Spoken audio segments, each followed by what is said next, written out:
ముఖ్యమంత్రి గారు పాలమూరు బిడ్డ అని చెప్తారు అధ్యక్ష. వారు నేను అడుగుతా ఉన్నా, పాలమూరులో మొత్తం రిజర్వాయర్లు మేము కట్టినాం. వట్టెము, కరివేనా, మొత్తంగా ఉద్దండాపూర్ దాకా అన్ని రిజర్వాయర్లు కంప్లీట్ చేసినాం. కాళేశ్వరం ప్రాజెక్టు 1,00,000 కోట్లు ఏటీఎం అయిపోయింది అని మాట్లాడుతారు అధ్యక్ష. గల్లీ నుంచి ఢిల్లీ దాకా ఒకటే లొల్లి అధ్యక్ష. నేను వారిని అడుగుతున్నా అధ్యక్ష, మరి 18 లక్షల ఎకరాలకు నీళ్లిచ్చే కాళేశ్వరం మీద 94,000 కోట్లు ఖర్చు పెడితే గగ్గోలు.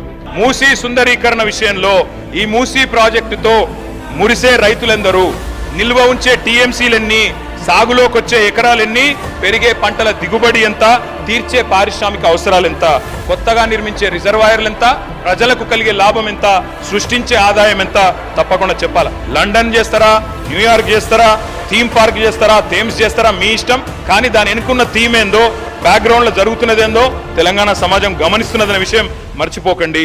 ముఖ్యమంత్రి గారు పాలమూరు బిడ్డ అని చెప్తారు అధ్యక్ష. వారు నేను అడుగుతా ఉన్నా, పాలమూరులో మొత్తం రిజర్వాయర్లు మేము కట్టినాం.